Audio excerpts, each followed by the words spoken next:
얘기 안 할 것 같거든요. 저면? 왜냐면 너무 다크한 뭔가를 쓰신 거니까 저 같으면 말 안 할 것 같은데 직접 하셨다 하셨잖아요.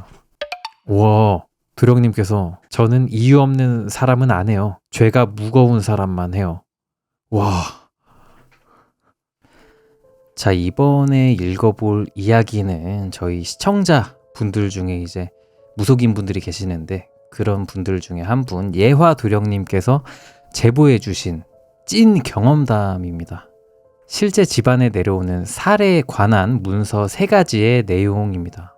이제 살을 날린다는 거, 그런 거가 그거잖아요. 곡성에서 나오는 뭐 그 피해를 주는 어떤 그런 주문과 같은 건데 그런 문서가 실제 집안에 내려온다? 이게 왜 내려오는 건지, 어떻게 내려오는 건지, 그 내용이 뭔지 궁금해지는데 한번 읽어보도록 하겠습니다. 시작에 앞서 이것은 옛날부터 집안에 내려져 오던 저주에 관련된 문서입니다. 이것은 저주, 즉 살에 관한 이야기이며 일반인들이 사용 가능한 내용을 적지 않았습니다. 자세한 방법은 부분 삭제를 했고요. 자, 첫 번째입니다. 온몸이 가렵고 따가우며 긁다가 피를 흘려 죽는 살. 이 살은 저주를 당한 상대가 시간이 지날수록 몸이 가렵고 따끔거리며 피부를 긁다가 정도가 심해져 피를 흘리며 죽는 저주입니다. 먼저 집 인형을 준비하고 바늘 9개를 준비합니다. 그리고 집 인형에 상대의 이름과 생년월일을 넣고 상대의 땡땡을 넣고 진해 그리고 땡을 말린 가루를 넣고 우물 옆에 땅을 파서 숨겨두고 땡땡님네요. 오늘은 머시기 이올시다. 이 집안 가중에 머시기를 겪지 않았으니 무엇을 내리시고 무엇을 하시어서 무엇을 하시옵소서 라고 하며 우물 옆에 묻어버리고 또 무언가를 뿌립니다. 그 후 저주에 걸린 상대는 한 달을 앓다 갑니다. 야, 이거 실제로 하면 본인한테 이게 해가 되지 않나요? 이런 저주 같은 것들은 또 본인한테도 이제 날아온다고 들었는데. 자, 아무튼 바로 다음 살도 한번 읽어볼게요. 자, 2번째 살입니다. 상대를 한 번에 죽이는 살. 자시에 산신이 떠난 산을 올라갑니다. 여기서 자시란 밤 11시부터 다음날 새벽 1시까지 라고 합니다. 그러니까 11시부터 다음날 새벽 1시 그 사이에 산신이 떠난 산을 올라갑니다.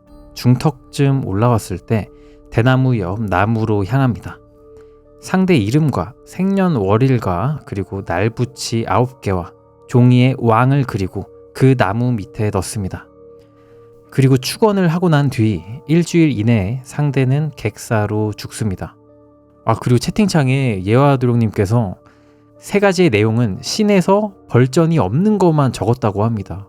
우와, 이거는 그냥 아바다 케다브라잖아요. 그냥 본인에게 아무런 반동도 없이 그냥 죽일 수 있는 저주인 거야? 사기잖아 이거. 이 집안 뭐야? 무슨 집안이길래 이런 사기 저주를 내려받았어요? 이게 첫 번째는 생략된 말들이 너무 많아가지고 어떤 건지 좀 감이 안 왔는데 2번째 거는 좀 이제 생략된 게 없다 보니까 더 좀 무서운데? 그러면 무속인이면 2번을 누구나 할 수 있는 거예요? 아, 그리고 여기 산신이 떠난 산이란 이제 산신이 계시지 않고 버린 산에 가는 거라고 하네요. 그런 산이 있구나. 아무도 안 돌봐주고 뭐 생명력도 뭐 다 하고 하면 이렇게 신이 떠나는 건가? 그걸 제 증조 할머니도 실제로 행하시긴 하셨어요. 왜? 왜요? 어이. 그걸 하셨구나. 하면 안 되는 거 아니에요? 산 찾는 거부터 약간 퀘스트네. 어허. 근데 무속인 분들은 그런 산을 좀 구별할 수 있긴 하겠죠? 여기는 기운이 없구만. 그런 걸 좀 얘기하면서. 헉, 효과가 있었나요? 그래서 성공하셨습니까?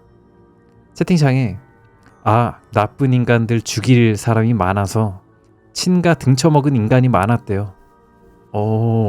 신기하네요. 예. 무섭습니다. 근데 무섭다. 요거는 진짜 좀 뭔가 신기라든가 뭐 그런 무속에 관련된 뭐가 있으면 그냥 할 수 있겠는데? 이거 다 쓰면 안 되는 거 아니에요? 이거라도 지우시지.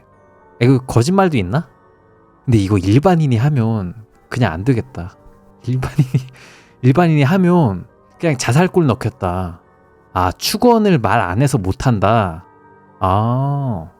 그렇구나. 정해진 게 있구나. 채팅창에 절대 생년월일을 알리지 말라고. 안 돼! 난 다 밝혀졌다고. 살이 비껴나가면 역살 맞는데 괜찮나요? 라고 하셨는데, 아무래도 그거를 각오하고 하지 않을까요?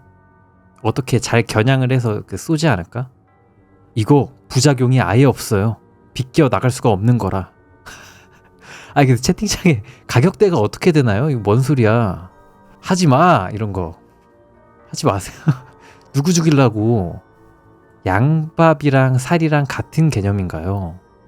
양밥이 뭐였더라? 양밥은 무당이 행하는 주술로 주물의 일종이다.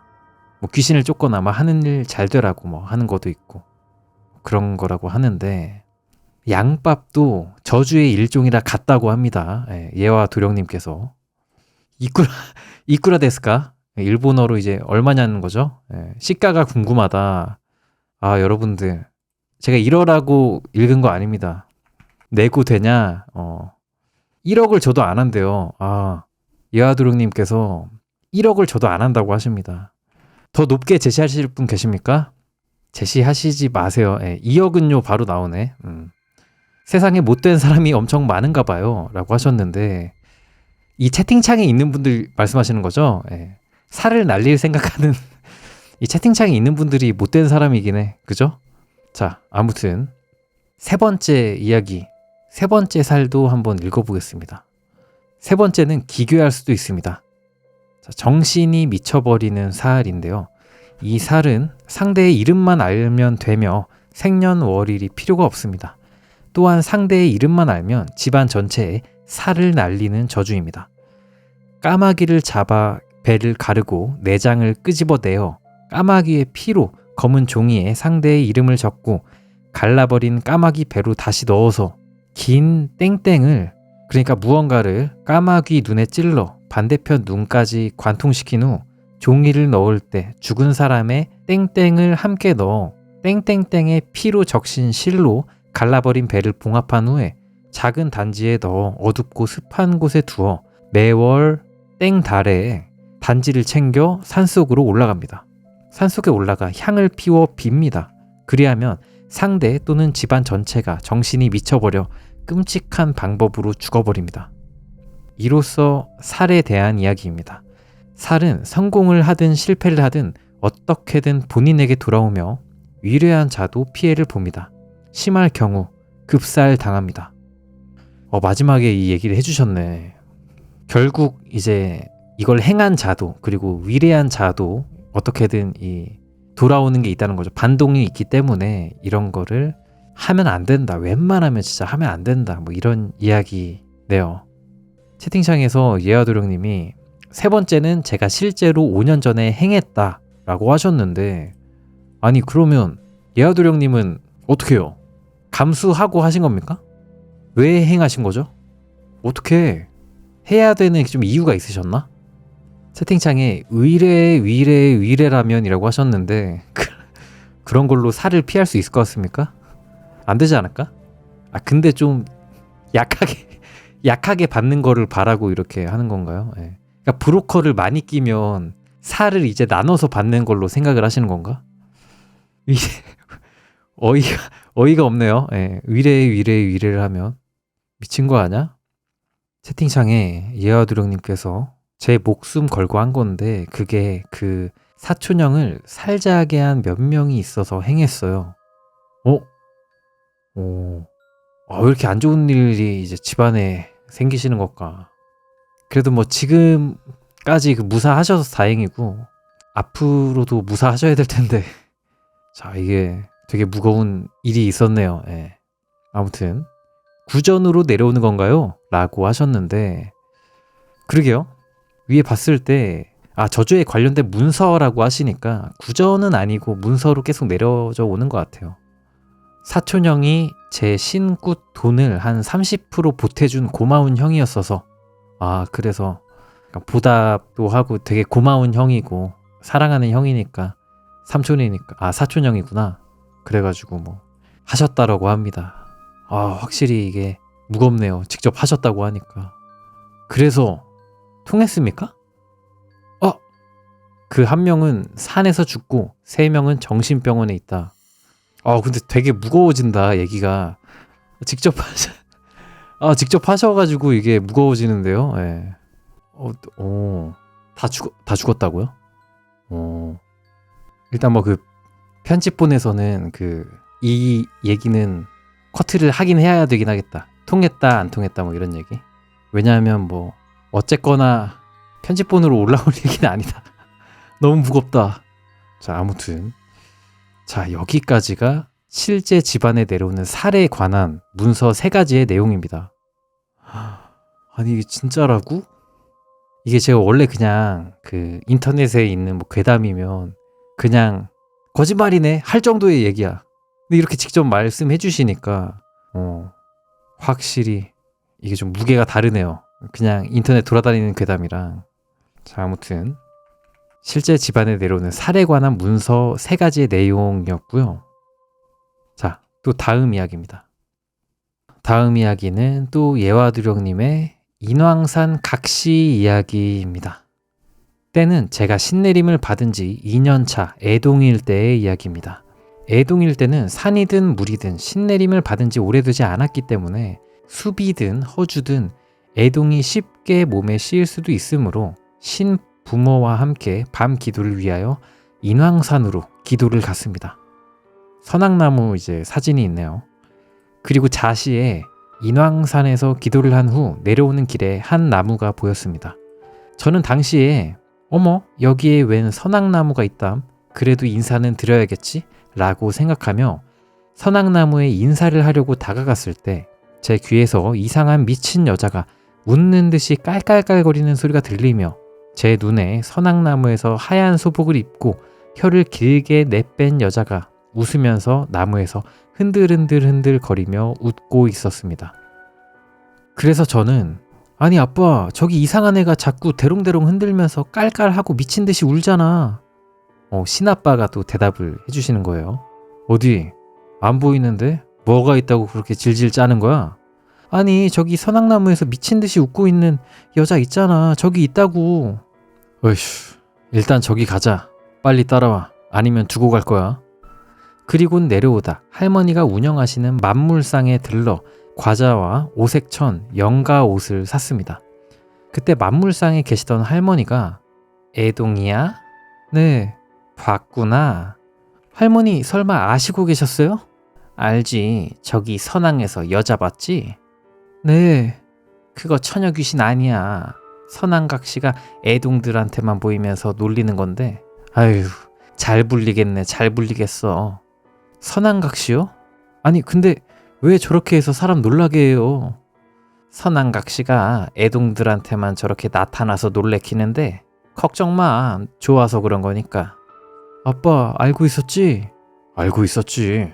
나도 애동 때 봤는데 근데 우는 거 찍어둘 걸 그랬다. 라고 하시며 할머니와 신아버지는 서로 돌아가며 놀렸습니다. 이렇게 인왕산 밤 기도 갔다가 흑역사 생기고 공포스러웠던 인왕산 선앙각시에 대한 이야기였습니다. 비하인드 스토리가 또 있는데요. 근데 낮에는 인왕산 옆 계곡에서 사람 아닌 것 같은 여자를 아는 척하거나 눈이 마주치면 칼 들고 쫓아오기도 합니다. 빙의인지 귀신인지 사람인지 모르나 제정신이 아닌 것이 확실한 게 제가 딱 한 번 눈 마주쳤다가 칼 들고 달려오길래 근처 굿당에 숨은 적이 있습니다. 자, 제가 이거 읽으면서 좀 궁금했던 거가 일단 신아빠가 무엇인지 약간 천주교에서 대부님 같은 뭐 그런 건가? 아니면 좀 가르쳐주는 그런 스승님 같은 건가요? 그것도 궁금하고 그리고 만물상에서 과자와 오색천, 연가옷 이런 거를 왜 파는지 그것도 좀 궁금하고 또 궁금한 게 뭐 있더라? 예화도령님께서 신내림을 받은 지 2년차 애동일 때 그때 나이가 어땠는지 이게 궁금합니다. 신아버지는 이제 신으로 맺어진 아버지 어머니예요. 저 내림 해주시고 알려주고 하는 스승님. 그렇구나. 스승님이구나. 보통 강신무에서 내림굿을 해주고 무당으로 살아가는 방법을 알려주는 무당을 신아버지 혹은 신어머니라고 칭한다고 합니다. 그리고 만물상은 그냥 무속적인 용품 파는 뭐 그런 기도용품 같은 것도 판다고 합니다. 주스도 팔고. 이 그 산이 아무래도 그 선악나무도 있고 막 하다 보니까 저런 거를 파는 분들이 꽤 있으시겠죠? 네, 장소가 장소이니만큼. 이때 내림굿을 받은 사람을 신아들, 신딸이라 칭하며 굿, 경문, 마음가짐, 무구의 사용법 등을 배우게 된다고 합니다. 확실히 이게 딱 스승님 느낌이네. 사부네, 사부. 고장 치는 거랑 목청 굴리는 걸 일바따로 배운다. 고장이 뭐지? 소리북, 북 치는 거. 쿵딱, 쿵딱 이 북 있잖아요. 그 북을 이제 고장이라고 하네. 그리고 이제 목청 굴리는 거, 뭐 노래도 부르고 막 하셔야 되니까 소리도 지르고 그런 거 배우셔야 되니까 그런 걸 배운다고 하네요. 저 때가 딱 20살이라고 합니다. 이게 계속 애동, 뭔가 애 느낌이라 가지고 애인 줄 알았어요. 애 때 얘기인 줄 알았습니다. 미성년자 때 얘기인 줄 알았는데 성인 때 일이셨구나. 장구 치는 거 모르면 신부모 얼굴에 먹칠해요. 크크크. 그렇긴 하겠다. 약간 기본이겠죠? 장구 치는 게. 그게 그 기본이고 이제 그 뒤로는 이제 2차 전직, 3차 전직을 이제 뭐 다른 걸로 하는 그런 느낌이랄까? 굿당에서 장구 잘 못 치면 너 그동안 뭐 배웠니? 그럴 거면 신당 접어라. 이런 소리 들어요. 확실히 그렇긴 해. 그러니까 그거잖아요. 래퍼가 분배 BTL 랩 못하는 거 뭐 그런 느낌이잖아요. 그죠? 예. 이 새끼 박자를 못 맞추네. 너 래퍼 맞아? 이런 얘기 듣잖아. 그런 느낌이구나. 애동이라 해서 진짜 애기일 줄 알았어요. 저도 좀 그런 느낌으로 생각을 했었는데 성인이셨네요. 신기합니다. 혹시 남자신지 여자신지 여쭤봐도 될까요? 도령이라서 남자신 것 같긴 한데 근데 정확히 모르겠어요. 이게 신에 따라서 이 그런 무당 닉네임이 정해지는 건지 아니면 그냥 본인 성에 따라 정해지는 건지 아니면 그것도 선택이 뭐 가능한 건지 이런 게 또 궁금합니다. 사촌형? 그러네. 남자네. 그러네요. 아니 그 뭐야 유유유 많이 써가지고 순간 여잔 줄. 도령인이 남자인데 원래는 할머니가 꿈에서 보살 이렇게 보여주길래 쇼 붙이고 도령으로 했어요. 남자인데 보살이 뭐냐고. 보살로 하라고 이제 어떤 할머니가 뭐 꿈에서 본 그 할머니가 이렇게 너 보살이야? 너 보살해? 했는데 남자인데 보살을 어떻게 해요? 저 그냥 도령 할래요 해가지고 하신 거구나. 유유 많이 쓰면 여자 잘 때 논란. 아니 그게 아니고 일반 한번 했습니다. 됐죠? 자 그러면 그럼 남자인데 보살인 분도 있는 건가요? 쇼부 못 치면? 이라는 질문이 올라왔습니다. 채팅에. 궁금하다. 할머니가 보살하라고 했을 때 할머니가 너무 무서워. 할머니가 그냥 호랑이 눈을 하고 야 너 보살해. 야 너 보살이야. 너 무조건 보살해. 응? 보살해라 하면 알겠어 유 하면서 그냥 남자인데 보살하는 경우도 있나요? 궁금한데? 남자들은 박수무당이라고 하지 않나요? 라는 채팅도 있는데 약간 뭐 대분류로 따지면 이제 그렇게 무당이랑 박수로 이렇게 나뉘는 걸로 알고 있긴 합니다.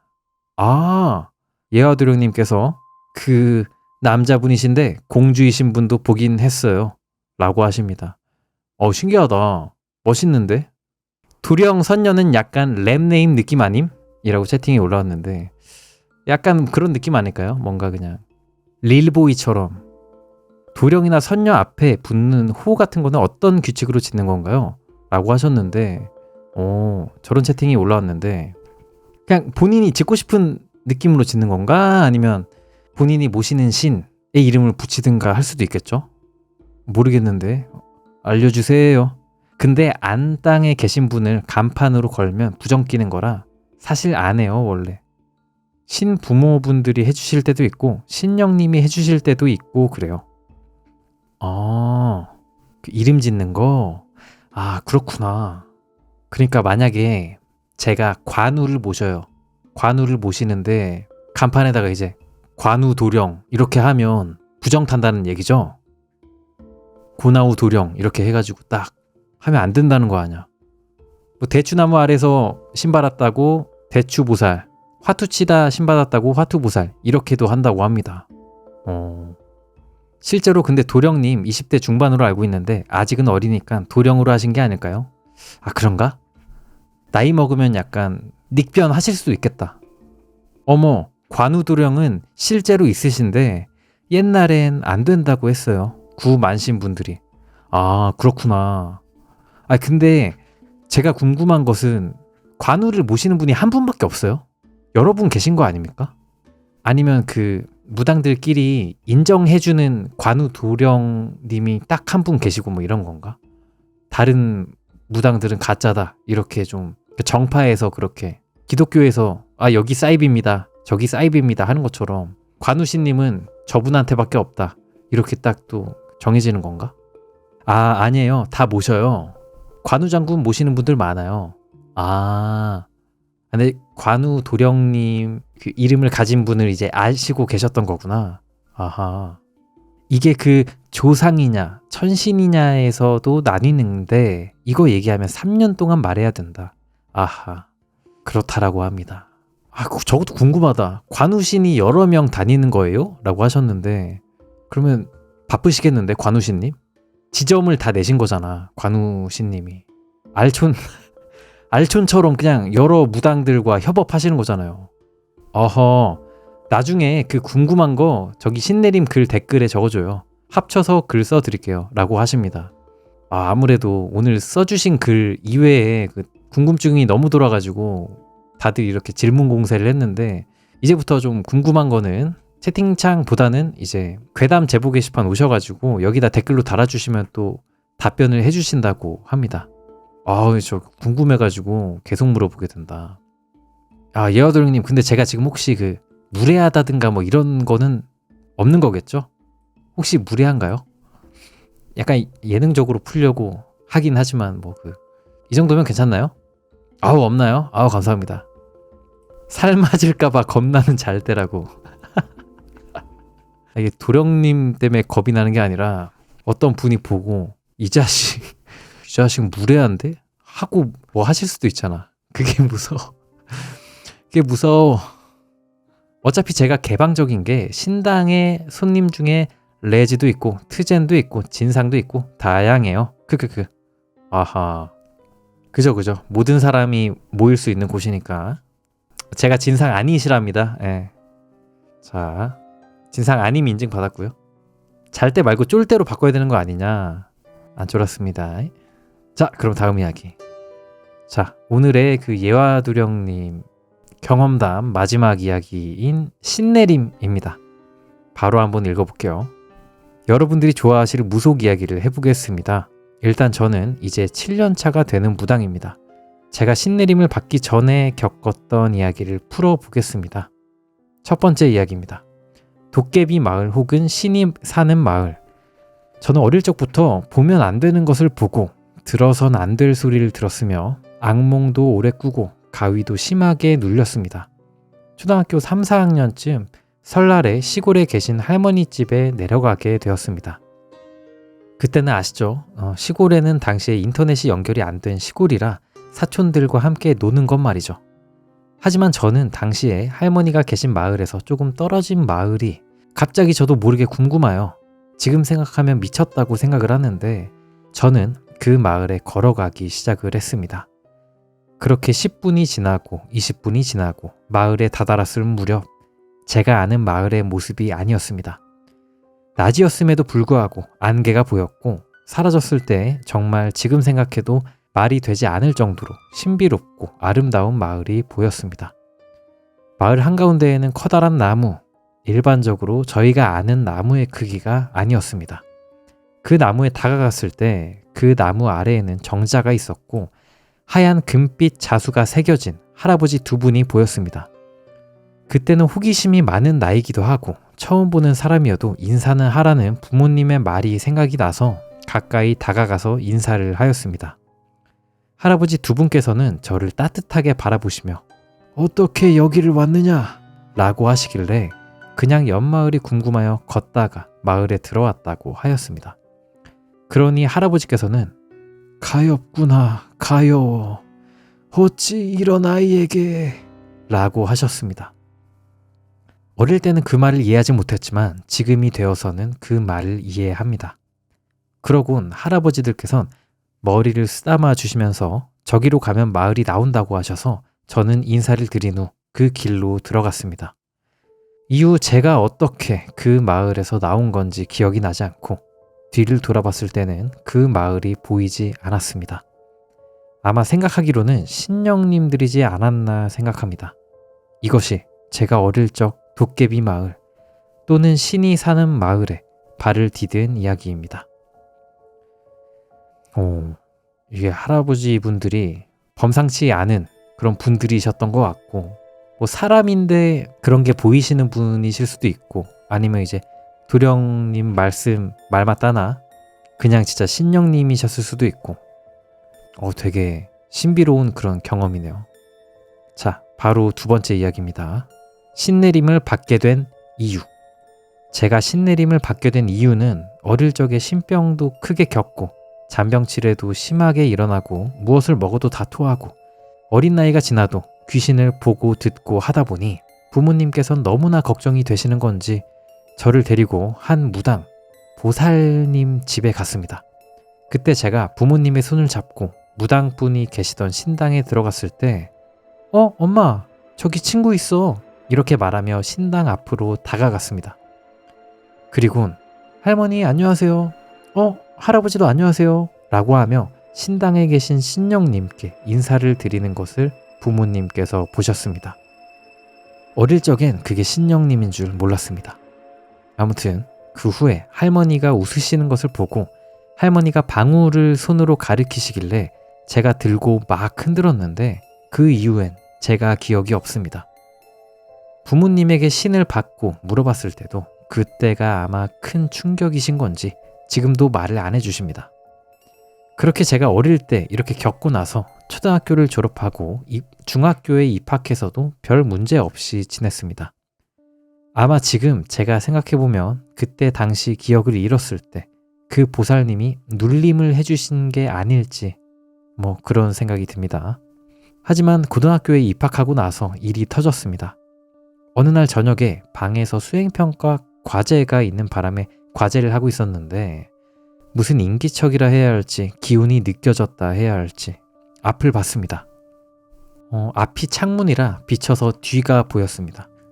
앞을 봤을 때 창문에 비친 것은 처음 보지만 저도 모르게 눈물이 나고 그리웠다고 해야 할지 어떤 새하얀 한복에 금빛 자수가 새겨진 할머니가 방울과 부채를 들고 계셨습니다. 뒤를 돌아보았을 때 만약 제가 잘못 보았다면 안 보여야 할 것인데 할머니가 붕 떠 계시며 여전히 새하얀 한복에 금빛 자수가 새겨진 할머니가 계셨습니다. 할머니께서는 말없이 따뜻하게 웃으시며 방울과 부채를 저에게 넘겨주시고 제가 받았을 때 딸랑 하는 소리가 들리며 할머니가 사라져 계셨고 분명히 받았던 방울과 부채가 손에 없었습니다. 그 후부터가 문제였습니다. 시골을 내려가면 제 의지와 상관없이 땡땡이 형 지금 저기 물에 빠져 죽었어. 빨리 가야 돼. 라든가 옆집 할아버지에게는 할아버지 저기 가지마 죽어 라고 말하는 등 심하게 말하면 동네 미친놈이 되었습니다.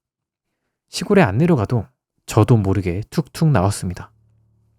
그렇게 점점 심해지니 저도 미치겠고 부모님도 속이 타들어갔습니다. 결국 부모님과 할머니가 걱정하시어 무당집을 갔습니다.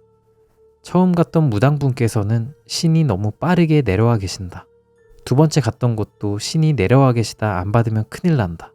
세 번째도 네 번째도 결국 10번째로 갔던 곳에서도 아이가 불쌍하고 기구하며 가엾지만 신이 내려와 계신다. 지금 상태로는 눌림굿을 하더라도 효력을 볼 수가 없다 하여 결국 저는 고등학교 3학년에 신을 받게 되었습니다. 그러나 저는 당시에 신을 받기 싫었고 왜 하필 나고 원망도 하여 뒷산에 가서 스스로 목을 매 죽으려고 나무에 밧줄을 걸고 목을 맸습니다. 하지만 다들 들어보셨다시피 신령님들은 제자를 죽이지 않습니다. 제가 목을 맸을 때 갑자기 누군가 칼로 밧줄을 잘랐으며 잘린 밧줄을 보았을 때 빠르게 칼로 친 듯이 단면이 매끄럽게 잘려 있었고 저는 원망도 하며 그 자리에서 크게 울었습니다. 이렇게 저는 신내림을 받게 되었습니다. 야, 이거 힘드셨겠네요. 이게 나도 모르게 계속 주변 사람들에 대한 어떤 느낌이 오고 그게 입 밖으로 나오고 그러면 이제 아무래도 사회에서 미친 사람을 취급을 받으니까 그렇게 살다가 죽으려고 하셨는데 위에서 허락을 안 해주셔가지고 죽지 마라 하셔가지고 이제 안 죽으시고 사셔가지고 신을 받게 되었다. 이때 제 주변 사람들이 다 다치거나 죽었어요 라고 써주셨는데 아 그래요? 아 꼭 그렇더라. 신 안 받으면 꼭 주변 분들이 다치거나 돌아가셔. 진짜 힘들었겠다. 제 첫 연애 때도 그 애인이 교통사고로 진짜 힘드셨겠습니다. 신들은 참 너무해. 너무하긴 하셔요. 네. 어쩔 수 없나? 다들 그러니까. 도령님께서 또 채팅창에 신은 자비롭지 않아요. 그렇군요. 자, 이제 대망해라고 하기 좀 뭐하네. 이렇게 얘기하다 보니까. 아무튼 이제 신내림 받은 이야기 이제 또 시작이 됩니다. 다들 아시다시피 신내림을 받기 전에는 술과 고기, 관계 맺는 그런 거 자극적인 것이 금지되어 부정을 타지 않은 상태여야 합니다. 오로지 채식, 밥에 물만 말아먹고 그렇게 2주 동안 그렇게 하였습니다. 그리고 삼산을 돕니다. 제 본향과 어머니 본향, 그리고 아버지 본향 이렇게 세 곳의 산을 돕니다. 다행히 부모님이 다른 지역 사람이 아니라서 다행이었습니다. 그렇게 삼산을 돌며 본향에 계신 신령님을 청하였습니다. 등산하는데 솔직히 너무 힘들었습니다. 지금 생각만 해도 그리고 신내림 당일이 되었습니다. 한복을 입는데 저는 남자 한복을 입지 않았습니다. 여자 한복을 입었습니다. 저도 모르겠지만 남자 한복을 입으라 주었을 때 입기가 싫었습니다. 지금도 여자 한복 입습니다. 오, 신기하다. 이게 내려오신 신님이 여자 한복을 입기를 바라셨나봐. 그죠? 그렇게 부정치기부터 시작을 하였습니다. 부정을 칠 때 저는 생각이 안 나는데 말을 들어보니 제가 눈을 시퍼렇게 부릅뜨며 째려봤답니다. 부정을 친다라는 게 뭐냐면 무당굿의 첫 거리로 부정한 일들을 물리쳐 없애다 라는 뜻이라고 합니다. 그러니까 하나의 그런 제례인 거겠죠. 아마도 귀문이 열려 있다 보니 거리 노중 객귀들이나 허주들이 있다 보니 그런 것 같았습니다. 제가 정신을 차렸을 때 제 몸에 집을 지어뒀던 허주 벗기기를 하였습니다. 중간중간 제가 기억이 안 나지만 돌아가신 제 조상님들이 허주로 들어앉아 있었답니다. 그렇게 허주를 다 벗기고 신장대를 들고 신을 내리기 시작했습니다. 이게 신장대인가 봐요. 약간 그 붐마이크 같기도 하고 생긴 게. 그렇게 허주를 다 벗기고 신장대를 들고 신을 내리기 시작했습니다. 신장대를 들고 할머니 할아버지를 마음속으로 청했습니다. 나중에 들어보니 허주 벗기고 훅훅 받는 애는 처음 봤답니다. 몸주신으로 불사 대신 할머니가 내려오시고 궁 대신 할머니, 넉 대신 할머니, 장군님, 선녀, 동자, 동녀, 산신, 동자, 도령 많은 분들이 내려오시고 모셨습니다. 중불사 할머니도 내려오셨는데 그분은 모시면 산에 들어가 나는 자연인이다를 찍어야 돼서 합의 합수만 받고 허공에서 불려달라 하였습니다. 이거를 약간은 좀 전부는 아니겠지만 선택적으로 이거를 정중하게 거절할 수도 있는 거군요. 중불사 할머니는 제가 진짜 괜찮습니다. 감사합니다. 들어가세요. 이렇게 하는 거구나. 그렇게 마지막에 신아버지의 공수를 듣고 신령님께 절을 하고 나서 머리를 올릴 때 당시엔 긴 머리였습니다. 비녀 꽂고 싶었거든요. 저도 모르게 눈물이 났습니다. 머리를 올릴 때 말이죠. 서글픈 것도 있고 기쁜 것도 있고 저도 모를 복잡한 마음에 울었습니다. 이때 제가 아직도 생각이 나는 말이 구만신 할머니가 해주셨는데, 신령님은 인간이 선택할 수 없단다. 신령님이 인간을 선택하는 것이고 신령님의 사랑을 받는 것이란다. 아가, 그렇게 슬퍼할 것은 없단다. 신령님은 제자를 슬프게 만들진 않는단다. 라는 말이 아직도 기억납니다. 그리고 저보시곤 잘 불리겠다고 해주셨습니다. 이 말이 이게 되게 이쁘게 해주셨다. 이 구만신 할머니가. 진짜 그렇던가요? 예, 신령님이 슬프게 안 하시던가요? 궁금하네요. 후에 신아버지와 함께 기도도 하러 가고 산에 기도를 드리지 못할 때는 보름 동안 집에서 전한 기도를 하고 보름이 끝나면 바로 또다시 보름 동안 천신 기도를 드리고 공부도 하고 굿이나 기도 방법이나 장구 치는 법, 목청 굴리는 방법 등등 그렇게 신의 제자로 다시 태어난 날이었습니다. 당시엔 왜 나여야 했나 였지만 지금은 신령님들의 사랑을 듬뿍 받고 있어서 행복합니다. 비하인드 스토리로 알고 보니 친가 외가 모두 불리던 집안, 그러니까 무당 집안, 신줄이 있는 집안이었고 친가는 한양만신 집안, 외가는 이북만신 집안입니다. 다른 이야기 궁금하신 게 있으시다면 댓글에 써주세요. 넉건지기라든가 써주시면 다음 이야기도 적어보겠습니다. 이야, 넉건지기 다음 써주세요. 예. 궁금합니다. 이게 뭘까? 자, 아무튼 여기까지가 신내림, 예화도령님의 신내림 이야기 3가지였는데요. 어릴 적에 겪은 일, 이거는 상당히 신비했고, 도깨비 마을 갔다 온 거, 이거 상당히 신비했고, 신내림을 받게 된 이유는 좀 많이 슬펐고, 왜냐하면 진짜 어린 나이에 그런 걸 받아야 된다, 신을 받아야 된다 라고 듣는다면 얼마나 놀랄까요? 왜냐하면 어릴 적에 그런 거에 익숙하지 않잖아. 그리고 일도 터지고 많이 터지고 이러시면 많이 힘드셨을 텐데 고생 많이 하셨고 그래도 대단하시고, 또 이제 신내림 이야기도 신기하네요. 남자인데 여자 한복을 입었다 라는 거는 좀 신령님들의 그런 호불호에 따라서 그런 게 또 이제 마음으로 끌리셨을 수도 있고, 여자 한복이 더 이뻐요 사실. 남자 한복보다 여자 한복이 이쁘지 않습니까? 채팅창에 저 넉 건지다가 죽을 뻔한 걸 써야 하나요? 라고 하셨는데 예. 재밌겠네요. 뭔진 모르겠는데 재밌을 것 같습니다. 왜 이렇게 자꾸 죽을 뻔하셔? 살썰이 진짜 세긴 셌어. 그래서 그런 이야기를 유튜브에 편집본으로 올려도 되나? 어렵습니다. 괜찮아요. 자세한 방법이 안 적힌 거라 방법을 행하는 게 다르면 그게 상대가 아니라 본인이 죽는 거라. 그거 말고 직접 하셨다 하셨잖아요. 그게 들어가도 되나? 아니 그건 안 넣어도 되긴 할 것 같은데 일단 편집해보면서. 근데 진짜 거침이 없으시네요. 보통 자신이 그걸 행했다 하시더라도 얘기 안 할 것 같거든요, 저면.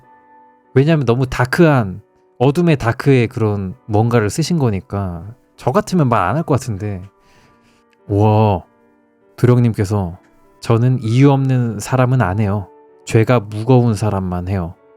와, 뭔가 되게 솔직하시고 신기합니다. 박력이 있다. 말에 박력이 있으시고, 이야, 좋습니다. 확실히 무속인 분이시어서 그런지 곤조가 있으시네요. 이건 신령님들도 허락하신 거라 괜찮아요. 우와, 신기합니다. 제가 솔직하게 아까 말을 못했는데, 왜냐하면 저주로 누군가를 불구로 만들고 뭔가 목숨을 앗아가는 거는 저의 사고방식에서는 그러면 안 되는 거 아닌가? 라고 계속 생각이 있었는데, 도령님께서 떳떳하게 그렇게 말씀하시니까 제가 또 할 말이 없네요. 왜냐하면 직접 하신 건 아니고, 또 뭔가를 죄를 지낸다든가 하는 거는 자유긴 하죠 사실.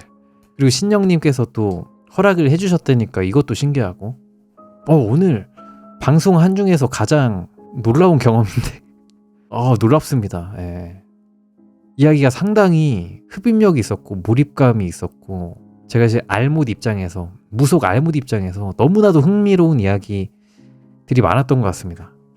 자, 그러면 오늘 예와두령님의 이야기는 여기까지였고, 다음에도 또 글 연재해 주시면 제가 또 이렇게 방송에서 흥미롭게 볼 자신이 있으니까 많이 또 남겨주시고 감사합니다.